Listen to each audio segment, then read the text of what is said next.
होती है टोक्यो से। हर सुबह की तरह एक आम सी सुबह आज भी हुई। अफरा तफरी काम में जाने की जल्दी, बहुत से लोग तैयार होकर ट्रेन में बैठे अपने काम पे जाने के लिए। ट्रेन में हर इंसान अपने ही काम में मगन बैठा था। एक आदमी पानी पीने के लिए बोतल खोलता है, लेकिन हाथ से उसकी ढक्कन स्लिप हो जाता है। चलते चलते अचानक ही वो ढक्कन गायब हो गया। ढक्कन का गायब होना था कि अचानक एक और अजीब काम हुआ। सभी लोगों के फोन काम करना बंद कर गए और उन पर अर्थक्वेक्स के अलर्ट्स आने लगे। सभी लोग घबरा गए थे। ट्रेन अपनी पूरी स्पीड से चल रही थी। चलते चलते वो जैसे ही एक टनल के अंदर पहुंची, एक बहुत बड़ा झटका ट्रेन में बैठे हुए लोगों ने महसूस किया और हमें दिखाया गया कि ट्रेन एक वार्म हॉल में चली गई है और ट्रेन में बैठे सभी लोग बेहोश हो चुके हैं। उन्हें होश आया तो उन्होंने अपने आप को जंगल में पाया। इधर उधर देखने पे पता चला कि पूरी ट्रेन नहीं, ये तो सिर्फ ट्रेन का एक ही कंपार्टमेंट था जो इस अजीब जंगल में पहुंच चुका है।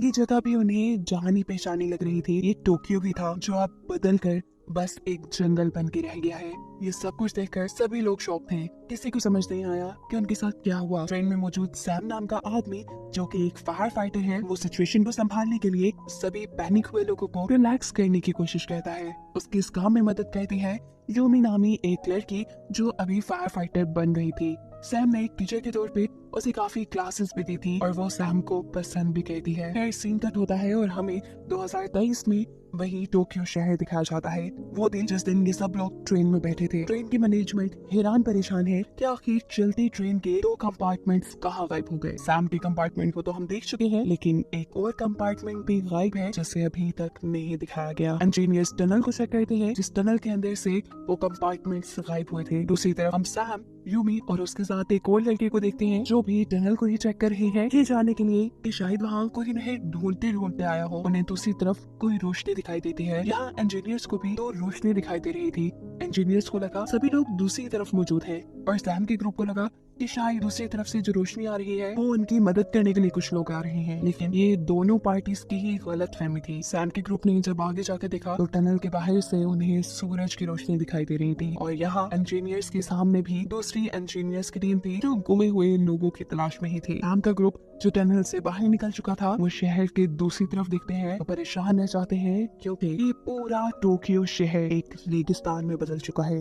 इन अजीबोगरीब चीजों की वो बहुत सी वीडियोस बना लेते हैं ताकि जाकर अपने जैसे पैसेंजर्स को दिखा सके। इनकी सोच के मुताबिक जब इन्होंने इस शहर के बारे में लोगों को बताया तो किसी ने उन पे यकीन नहीं किया। उन्होंने भी जब वीडियोस देखी तो उन्हें यकीन आया कि वो किसी स्ट्रेंज जगह पे पहुंच चुके हैं। सभी परेशान थे, किसी को कुछ समझ नहीं आ रहा था कि वो लोग यहाँ रहेंगे कैसे, जिएंगे कैसे, सर्वाइव कैसे करेंगे। दूर दूर तक कोई इंसान नहीं था। आखिर इनको बचाएगा कौन? इस जगह में फंसे उन्हें 7 घंटे गुजर चुके हैं। कोई मदद को नहीं आया, फोन में कोई सिग्नल नहीं है और भूख भी सबको बहुत लग रही है। जिनके पास भी कुछ थोड़े से स्नैक्स थे ये लोग एक दूसरे से शेयर करते हैं और अपना पेट भरते हैं। इसी ट्रेन में पेनी नाम की सेल्फिश लड़की, उसे कुछ ज्यादा ही शायद भूख लगी थी, वो सबके बैग्स में खाने पीने की चीजें तलाश करना शुरू करती है। खाने का तो कुछ नहीं मिलता, लेकिन एक आदमी के बैग में उसे एक गवर्नमेंट लेटर मिल जाता है जिसमें साफ लिखा था कि वो एक क्रिमिनल है। फेनी का उल्टा दिमाग उल्टा ही चला। उसे लगा कि ये सारा काम जरूर इस क्रिमिनल का है। उसने हमें यहाँ फंसा दिया ताकि वो गवर्नमेंट को ब्लैकमेल कर सके, उसकी सजा खत्म होने के लिए। ये बात वो कर सबको भी बता देती है। हाशिमा बेचारा सबको समझाता रह जाता है कि ये लेटर मेरा नहीं है, मेरी बात तो सुनने की कोशिश करे, लेकिन जब कोई उसकी बात नहीं सुनता तो कहता है ठीक है मैं जा रहा हूँ यहाँ से। अब सब लोग आराम से मिलकर यहाँ रहे। उसके इस कंपार्टमेंट से बाहर जाते ही एक ब्लॉगर लड़का यहाँ सैम और यूमी को बताता है कि रीना गलत कह रही है, वो खुद सबके बैग से चोरी कर रही थी और मुझे नहीं लगता कि कायाशिमा एक क्रिमिनल है। ये जानकर सैम को बुरा लगा। वो कायाशिमा को ढूंढने के लिए बाहर जाता है जहाँ कायाशिमा चलते चलते एक खाई में गिरने वाला था, लेकिन सही वक्त पे वहाँ पे सैम आकर उसे बचा लेता है। सैम के बचाने के बाद कायाशिमा उसका शुक्रिया करता है और उसे कहता है कि मैं क्रिमिनल नहीं हूँ, मैं एक बहुत ही मशहूर हेयर ड्रेसर हूँ। सैम इससे पहले उससे और भी कुछ पूछता वो उसे चुप करवा देता है, यानी उसने उस क्रिमिनल वाले लेटर के बारे में इन्हें अभी तक कुछ नहीं बताया। परेशानी में रात हो जाती है। बहुत से लोग तो सो गए थे, लेकिन बहुत से लोग परेशानी में नींद तो दूर, सोच उनकी जान ही नहीं छोड़ी। सुबह भी हो जाती है। ऐसे के ऐसे सब लोग बेहाल बैठे हैं। सैम सबकी थोड़ी थोड़ी मदद करने की कोशिश करता है और उसके इस एटीट्यूड से कायाशिमा होश आ जाता है कि फजूल में एक इंसान इतना अच्छा कैसे हो सकता है। उससे पूछता है कि आखिर तुम सबकी इतनी मदद क्यों कर रही हो, तुम्हारा मसला क्या है? सैम बताता है मसला नहीं है, बस मेरे दिल में एक गिल्ट है जिसे शायद मैं खत्म करने के लिए सब करता हूँ। मेरे बहुत ही अच्छे दोस्त की टांगी असल में मेरी वजह से टूट गई थी और उस चीज का रिग्रेट खत्म करने के लिए मैंने उसी दिन अपने आप से वादा कर लिया कि जब जब इसको भी मेरी जरूरत पड़ेगी मैं मदद करूंगा। सैम के पास की कहानी सुनकर काशिमा को भी अपना भाई याद आ जाता है। जब वो दोनों भाई छोटे थे कितने प्यार से रहते थे ये, चाहे गरीब थे लेकिन काशिमा जान छिड़कता था अपने भाई पे। अपने भाई को एक अच्छी लाइफ देने के लिए उसने बहुत मेहनत की, एक मशहूर हेयर ड्रेसर बना, उसने अपने भाई की सारी ख्वाहिशें पूरी कर दी। लेकिन एक जगह वो मार खा गया। बहुत सा काम करने की वजह से उसे अपने भाई पे ध्यान रखने का टाइम ही नहीं मिला। तब वो एक क्रिमिनल बन गया। काशिमा को ये नहीं पता चला असल में जो क्रिमिनल लेटर काशिमा के पास था वो उसके भाई का ही था। कुछ दिन बाद उसे बेल होने वाली थी और वो उसी को लेने के लिए ट्रेन से जा रहा था। अब सारे पैसेंजर्स ट्रेन से निकल चुके हैं। उन्हें पता है कि उन्हें कुछ खाना है, इंतजाम तो करना पड़ेगा। जंगल में कुछ खाने पीने की चीजें ढूंढने के चक्कर में वो काफी आगे निकल गए और उन्हें दिखाई दिया एक टावर। इसे देखकर ये सब शॉक इसलिए हो गई है कि ये टावर कंप्लीट होने वाला था 2026 में। जिस टाइम से ये लोग आए थे वो टाइम था 2023 का। इस टावर के बारे में सबने ही बहुत कुछ सुन रखा था, लेकिन इसको देखने के बावजूद भी ये लोग इस चीज को समझ नहीं पाए कि ये लोग फ्यूचर में आ चुके हैं। फ्यूचर में कितना दूर ये भी नहीं मालूम। इसी ट्रेन में एक बायोलॉजिस्ट भी था जिसे यही जंगल के अंदर एक ऐसा पौधा मिला जो 2023 से तकरीबन 30 साल बाद उगने वाला था। इन्होंने अंदाजा लगाया कि ये लोग कम से कम 40 साल अपने वक्त से आगे आ गए और ये चीज इन्हें परेशान कर देती है। आने वाले सालों में दुनिया इतने बुरे हाल में आ जाएगी इन लोगों ने सोचा तक नहीं था। सिंकट होकर 2023 का वक्त दिखाया जाता है जहाँ से ये कंपार्टमेंट यहाँ तक पहुँचा था। बहुत ढूंढने के बाद भी उन साइंटिस्ट को वो कंपार्टमेंट नहीं मिला तो मजबूरन अब ऑफिशियली उन्हें ये खबर अनाउंस करनी पड़ती है कि चलती ट्रेन के 2 कंपार्टमेंट्स गायब हो चुके हैं, जिसके अंदर तकरीबन 100 से ज्यादा लोग थे, वो भी गायब है। कुछ अता पता नहीं चला। सीन्स दोबारा फ्यूचर में शिफ्ट होते हैं जहाँ लोग पागल हो रही हैं क्योंकि पानी पीने तक के लिए नहीं है उनके पास। इस वक्त सैम जुगाड़ कहता है और एक बड़ी सी पॉलीथीन को उठाकर इस कंपार्टमेंट की छत पे बिछा देता है कि चलो और कुछ नहीं 2-4 कतरे बूंद के ही जमा हो जाए। लेकिन प्लान उनका ये भी फेल हो गया। सुबह हो गई, अगला दिन आ गया। बायोलॉजिस्ट इस एरिया की छानबीन करने के लिए जाता है और उसे एक ऐसा फ्लावर मिलता है जो बहुत ज्यादा पानी के आसपास उगता था। इसे देखकर उसे क्लू मिला जरूर आसपास कोई चश्मा या नदी है। ये सुन सैम डिसाइड करता है कि अगर तो यहाँ कोई चश्मा या नदी है तो वो उसे ढूंढ कर रहेगा ताकि उसके सभी साथी प्यास बुझा सके। उसके साथ आते हैं ये बायोलॉजिस्ट काशिमा और यूमी भी। चलते चलते ये लोग पहुंचे एक बहुत ही बड़े पहाड़ के पास। पहाड़ है तो चश्मा भी होने के चांसेस है, लेकिन इतने ऊंचे और इतने सीधे पहाड़ पे चढ़ेगा कौन और किस तरह? इस काम के लिए ये सब मिलकर एक रस्सी बनाते हैं और सैम जो कि एक फायर फाइटर है और रस्सी से दीवारों पर चढ़ने का उसे काफी एक्सपीरियंस है, वो यहाँ इस पहाड़ के ऊपर चढ़ता है और फाइनली इन्हें पानी भी मिल गया है। खुशी से ये लोग झूमने लगे। सैम इस पहाड़ के ऊपर से दूर दूर तक देखने लगता है। जहाँ टोक्यो की बड़ी बड़ी मशहूर बिल्डिंग्स थी वो जगह बस एक समुंदर बन गई थी। उसने बात आकर अपने साथियों को बताई। सभी लोग और भी ज्यादा परेशान हो गए ये जानकर कि आखिर फ्यूचर में ऐसा क्या होने वाला था कि जिससे ये दुनिया इतनी बर्बाद हो जाएगी। एक और दिन खत्म हो जाता है, रात हो जाती है और टनाका नाम का एक आदमी कंपार्टमेंट से बाहर निकलता है। वो अपना काम कर ही रहा था कि यहाँ पे कोई इंसान उसके ऊपर हमला कर देता है। खैर उसके हमले से तो उसने अपने आप को बचा लिया, लेकिन जब ये बाहर जाकर अपने कंपार्टमेंट के साथियों को बताता है तो कोई इस पे यकीन ही नहीं कर रहा था कि उसने यहाँ किसी इंसान को देखा, क्योंकि इतने दिन से वो लगातार यहाँ छानबीन कर रहे थे। उन्हें तो यहाँ कोई इंसान नहीं मिला था। खैर देखते ही देखते आज बारिश शुरू हो जाती है और बारिश से इन लोगों को सुकून मिलता है। एक तो पीने के लिए पानी, नहाने के लिए पानी और फाइनली कुछ तो अच्छा हुआ था इनके साथ। बारिश इस बेचारा अपने ही काम पे लगा था। यहाँ वो कुछ ऐसा सामान ढूंढना चाह रहा था जिससे इंसान खा पी के अपना गुजारा कर सके। उसके इस काम में बाकी लोग भी उसकी मदद करने का डिसाइड करते हैं। यहाँ हम देखते हैं कि रीना और यूमी जब दोनों बेरीज ढूंढने का ही काम कर रही थी तो गलती से यूमी कुछ ऐसी बेरीज खा लेती है जो कि पॉइजनस थी, यानी जहरीली थी। इंसानों ने खाते तो मर जाते। उसकी तबीयत खराब देखकर सैम बहुत ज्यादा परेशान हो जाता है और यहाँ हमें फील हुआ कि सैम भी उसे पसंद करता है। खैर सभी लोग उसे लेकर कंपार्टमेंट में चले जाते हैं। जैसे तैसे करके ये लोग उसका थोड़ा बहुत इलाज करते हैं और यहाँ सब उसका ऐसे ख्याल रखते हैं जैसे सभी उसकी फैमिली हो। ये लोग साथ रहते रहते एक फैमिली जैसे ही हो गए थे। यूमी की ऐसी हालत देखकर सभी ट्रेन के लोगों को रियलाइज हो गया था कि अगर ये ऐसे के ऐसे ही बैठे रहे और इन्होंने एफर्ट्स तक की, मेहनत तक की, तो वो दिन दूर नहीं जिस दिन ये भूख प्यास से मर जाएंगे। इन्हें जिंदा रहना है तो कुछ तो करना पड़ेगा। इसीलिए अगले ही दिन से ये लोग काम करने का फैसला करते हैं। कुछ लोगों ने यहाँ खाना ढूंढा था, कुछ लोगों ने मिलकर बर्तन बनाए और आज के दिन इन्होंने बहुत सा काम किया। खाने को भी इन्हें बहुत कुछ मिला था, लेकिन ये सब करने के बाद भी वो लोग ज्यादा खुश नहीं थे। उन्होंने रियलाइज किया कि खाने के तौर पे उन्होंने कुछ जहरीली बेरीज भी जमा कर ली थी। इस टाइम पर दाशिमा को शक होता है कि शायद उन्होंने ये पॉइजनस बेरीज नहीं जमा की, उनके खाने में बेरीज शायद तनाका ने मिलाई है, जिसे ये लोग अपने कंपार्टमेंट से निकाल चुके हैं क्योंकि उसने काशिमा की सीजर चुरा ली थी। ये लोग अब उस आदमी को ढूंढने के लिए निकलते हैं। सैम पूरी रात जंगल में भटकता रहा, उसे तनाका कहीं नहीं मिला, लेकिन उसने काशिमा की सीजर जरूर ढूंढ ली। अब बायोलॉजिस्ट जो हर दिन इनका कोई ना कोई फायदा कर दिया करता था, वो इस एरिया को रीड करते हुए उन्हें बताता है कि उसके नॉलेज के मुताबिक जैसा इस जगह का स्ट्रक्चर है, यहाँ करीब ही कहीं नदी भी गुजर रही होगी और अगर यहाँ नदी है तो इनकी पानी की भी सारी जरूरतें पूरी हो जाएंगी और ये लोग वहाँ से मछलियाँ भी पकड़ सकते हैं। यह जबरदस्त आइडिया था। सभी उसके आइडिया पे काम करने के लिए निकलते हैं, यानी एक नदी ढूंढने के लिए निकल जाते हैं और रास्ते में ही कोई बायोलॉजिस्ट पर हमला कर देता है। फौरन ही उसे वापस कंपार्टमेंट में लेके आ जाता है। उसका ये लोग इलाज करते हैं, लेकिन वो बहुत दर्द में है। सभी लोगों को ये भी बात मालूम हो गई है कि तनाका झूठ नहीं बोल रहा था, बाकी इस शहर में उनके अलावा इंसान थे।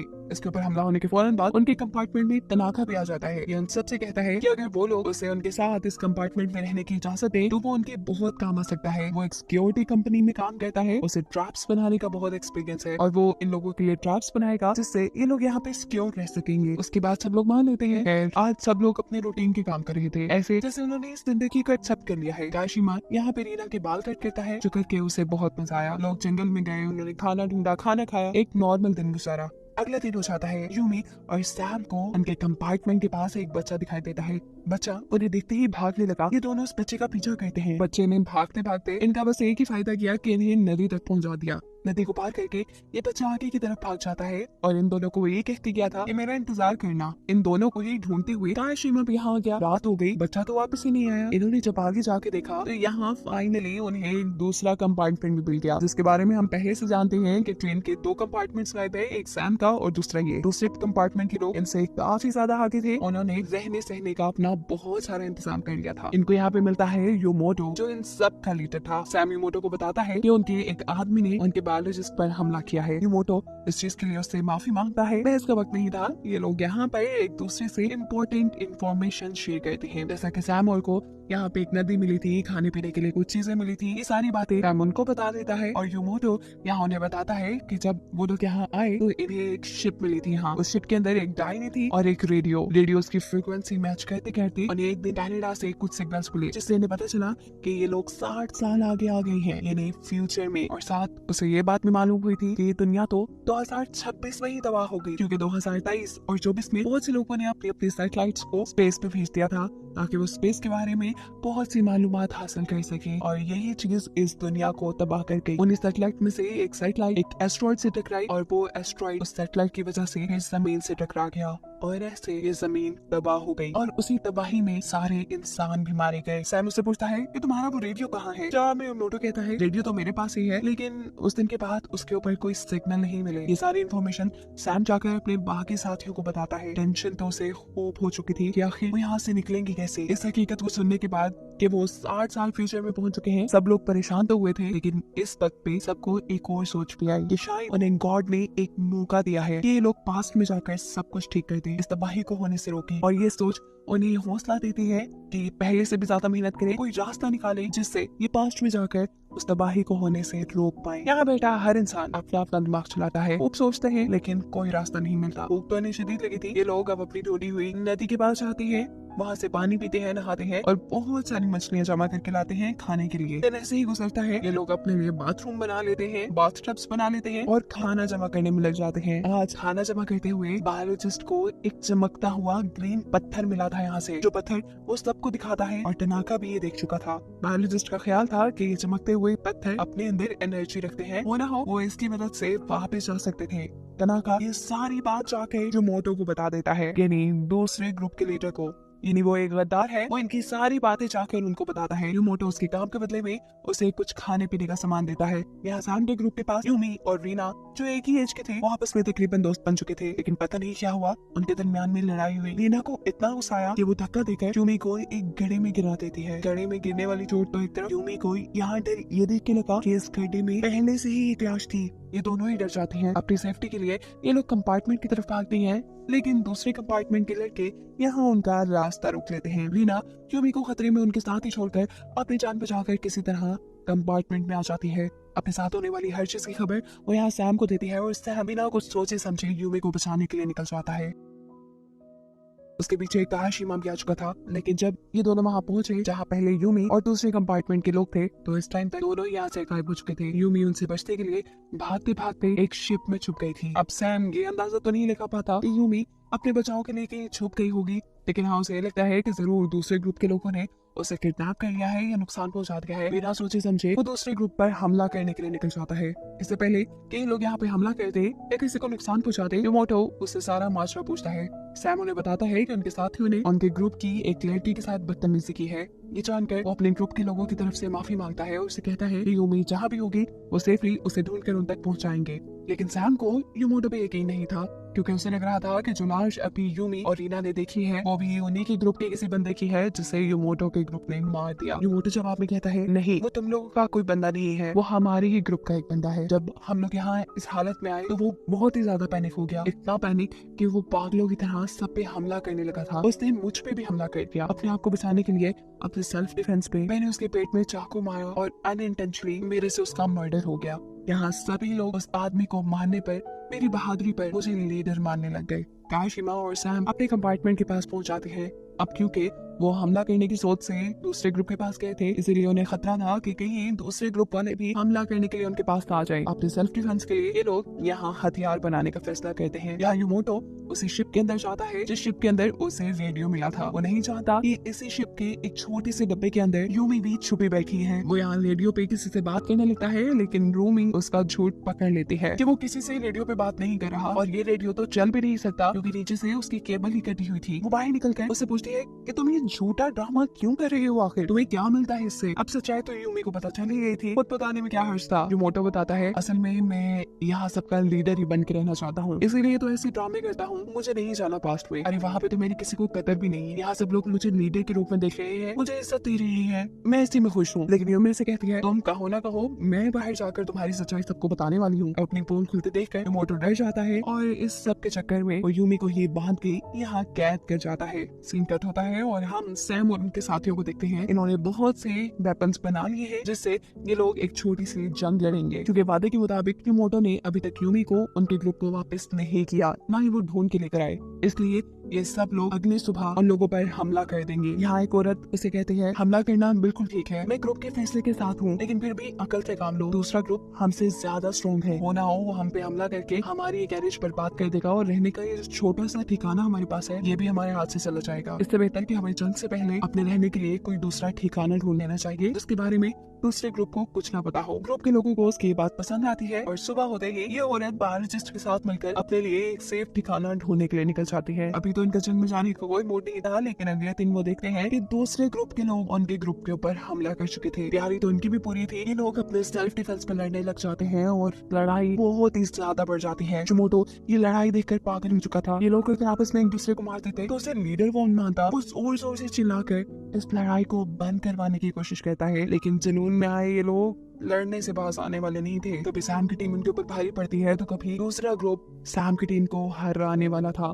इससे पहले कि इस लड़ाई में बहुत से लोग मर जाते, यूमी यहाँ एंट्री करती है जिसने अपने आप को उस शिप में से आजाद करवा लिया था। वो यहाँ आकर सबको यूमोटो की यानी इस लीडर की सच्चाई बता देती है कि उसने अभी तक जो कुछ भी इन सबको बताया वो झूठ था। उसके पास कोई रेडियो नहीं है, उसे कोई सिग्नल नहीं मिले। अब तो डिफेंस में यूमोटो कहता है मैंने ये सब इसलिए किया कि सबके अंदर वापस जाने की होप जिंदा रहे, कोई भी दिल ना हार बैठे, और अगर इस वक्त पर कोई हिम्मत छोड़ देता, कोई हार मान लेता तो वो सुसाइड भी कर सकता था। सैम को भी उसकी ये बात पसंद आई थी, लेकिन अब यूमोटो ने फैसला कर लिया था कि वो लीडर नहीं रहेगा। वो यहाँ पर एक डायरी छोड़कर चला जाता है। इस डायरी के अंदर ही वो सारी बातें लिखी थी जो पहले यूमोटो ने इन्हें बताई थी कि उसे रेडियो से पता चली। जैसा कि ये लोग इस टाइम 2060 में है, 2026 में दुनिया बर्बाद हो गई। वो किस वजह से हुई, कैसे हुई, ये सभी चीजें इस डायरी में लिखी थी। ये डायरी उसे उस शिप से ही मिली थी।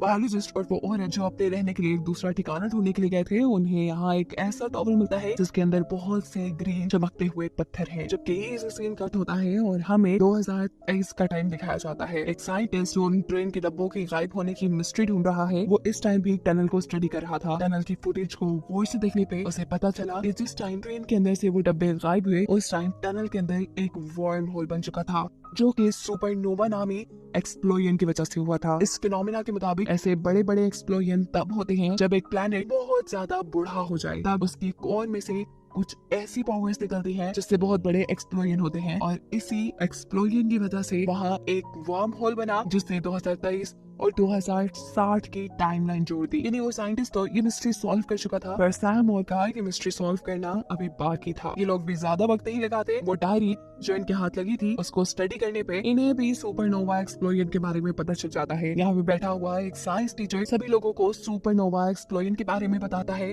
कि ये एक्सप्लोजन जमीन के या किसी भी प्लैनेट पे तब होता है जब प्लैनेट बहुत ज्यादा बूढ़ा हो जाए, मरने के करीब चला जाए। उनकी बातें करते करते अचानक यहाँ बहुत बड़ा तूफान आ जाता है। सभी लोग अपने कंपार्टमेंट में वापस आ जाते हैं। टनाका डिसाइड करता है कि वो इस कंपार्टमेंट के इमरजेंसी गेट को खोलकर दूसरी तरफ वाली टनल के अंदर चला जाएगा इस तूफान से बचने के लिए। वो जैसे ही इमरजेंसी गेट खोलता है इस कंपार्टमेंट का, तो दूसरी तरफ ये देखते हैं कि एक बहुत बड़ा वर्म होल बना हुआ है जो आहिस्ता आहिस्ता यहाँ की हल्की चीजों को अपने अंदर खींच रहा था। उसने टनाका की बनाई हुई एक छोटी सी डॉन को भी अपने अंदर खींच लिया था। अचानक तूफान बंद होता है और ये वर्म होल भी बंद हो जाता है। सीन कट होकर दूसरी तरफ 2023 के अंदर हम देखते हैं कि ट्रेन मैनेजमेंट के पास एक डिटेक्टिव भी है। ये लोग इसी टनल के अंदर खड़े होकर अपने केस को स्टडी कर रहे थे कि अचानक उनके पास टनाका की वो डॉल आकर गिरती है जो वर्म होल की वजह से यहाँ आई है। यहाँ वर्म होल को देखने के बाद इन लोगों को भी समझ आ गया था कि आखिर वापस जाना कैसे है। इन्हें वापस जाने के लिए एक वर्म होल बनाना था जिसके लिए कुछ स्पेशल रेडियो एक्टिव पत्थर और बहुत बड़ा एनर्जी सोर्स चाहिए था। पावर स्टेशन तो इस शहर में हो सकता था, लेकिन उसे ढूंढना मुश्किल था, नामुमकिन नहीं। ये सब लोग मिलकर काम करते हैं, एक पावर स्टेशन ढूंढ लेते हैं जो कि जमीन के अंदर ऐसा दबा हुआ था जैसे कभी उसे इस्तेमाल ही ना किया गया हो। उस पावर स्टेशन को निकालने के बाद ये लोग उन ग्रीन पत्थरों का इस्तेमाल करते हैं और यहाँ उनकी मेहनत से बनाए सेटअप की वजह से अचानक बहुत बड़ा तूफान आता है और वर्म होल भी वहाँ बन जाता है। सभी लोग इस वर्म होल को देखकर बहुत खुश थे। जिस इंसान ने वापस आना था वो इस कंपार्टमेंट के अंदर आना शुरू हो जाता है। ये लोग टनाका को भी अंदर आने को कहते हैं, लेकिन टनाका इस टाइम से वापस जाना नहीं चाहता था। वो इनसे कहता है नहीं, बस मैं यहाँ खुश हूँ। इन सबको वो आखिरी बार बाय करके उनकी ट्रेन का दरवाजा बंद कर देता है। ट्रेन में एक बहुत बड़ा झटका आता है और ट्रेन पहुंच जाती है वापस इनकी टाइमलाइन में। पहले की तरह ही ये बेहोश हो गए थे और जब इन्हें होश आया तो कोई जोर जोर से उनके कैरेज को खटखटा रहा था। बाहर आने पे पता चला कि ये लोग तो 2023 के बजाय 2026 में आ गए और ये वही साल है जिस साल ये दुनिया तबाह हो जाएगी। दुनिया को बचाने के लिए उनके पास टाइम बहुत कम रह गया था। हर इंसान यहाँ पे मौजूद लोगों को समझाने लगता है कि दुनिया तबाह होने वाली है, इसे तबाह होने से बचाना चाहिए। ये लोग अपना फ्यूचर से लाया हुआ सामान भी नहीं दिखाते हैं, वो वीडियोस और वो पिक्चर्स भी अपनी बातों पे यकीन दिलाने के लिए नहीं दिखाते हैं जो उन्होंने वहाँ बनाई थी। लेकिन कोई भी उनकी बातों पे इसलिए यकीन नहीं कर रहा क्योंकि उन्हें लग रहा है कि एक बहुत बड़े हादसे की वजह से इन लोगों की दिमागी हालत खराब हो चुकी है। ये न्यूज भी वायरल हो चुकी थी कि 2026 के अंदर जो कंपार्टमेंट ट्रेन के गायब हुए थे वो एकदम से 2026 में आ गए। इस बात को कंफर्म करने के लिए कि यही लोग हैं जो 2023 में गायब हुए थे, उनका मेडिकल एग्जामिनेशन किया जाता है। जहाँ कोई भी उनकी बातों का यकीन नहीं कर रहा था, वहीं पर डे वो साइंटिस्ट जिसने नोवा एक्सप्लोजन के बारे में पता चलाया था वो इनसे मिलने के लिए जाता है। दूसरी तरफ इसी ट्रेन में बैठी हुई वो लेडी जो एक बहुत बड़ी पोस्ट पे थी, वो अपनी पोस्ट और पैसे का इस्तेमाल करते हुए डिफेंस मिनिस्टर से मिलती है और उन्हें अपने साथ होने वाली हर चीज के बारे में बताती है, अपनी हर उस इंफॉर्मेशन के बारे में बताती है जो उन्हें 2060 में रहकर मिली। डिफेंस मिनिस्टर ने उसकी बात बहुत गौर से सुनी थी। डिफेंस मिनिस्टर बताती है कि सच में एक एस्ट्रॉइड उनकी दुनिया से टकराने वाला है और उससे दुनिया को बचाने के लिए ये लोग एक ऐसा मिसाइल बना रहे हैं जिससे ये लोग उस एस्ट्रॉइड को स्पेस पे ही तबाह कर देंगे। वो दुनिया से नहीं टकराएगा और ऐसे दुनिया सेफ रह जाएगी। ये जानने के बाद इस औरत की भी सांस पे सांस आया था। उसने ये सारी बातें अपने टीम मेंबर्स को भी बता दी थी। ये लोग उसकी बातें सुन के रिलैक्स तो हुए, लेकिन पूरी तरह नहीं। जो कुछ वो देख रहे थे उसके बाद किसी भी चीज पे यकीन करना मुश्किल था। आखिर वो दिन भी आ जाता है जिस दिन एस्ट्रॉइड इस दुनिया से टकराने वाला था। सबकी सांसें थमी हुई थी। ये सब एक दूसरे से ऐसे मिलते हैं जैसे आइंदा ये कभी मिलेंगे ही नहीं। इन्हें एतबार नहीं था, न जाने ये दुनिया बचेगी भी या नहीं। सभी लोग मिलकर उस न्यूज को देख रहे थे जहाँ मिसाइल आसमान में जा रहा था। इनकी सांसें तब तक थमी रही जब तक इन्हें ये गुड न्यूज नहीं मिल गई कि वो मिसाइल एस्ट्रॉइड को तबाह करने में कामयाब हो गया है। फाइनली ये दुनिया बच चुकी थी और इस दुनिया को उसकी असल हालत में दिखाते हुए ये सीजन यही एंड होता है।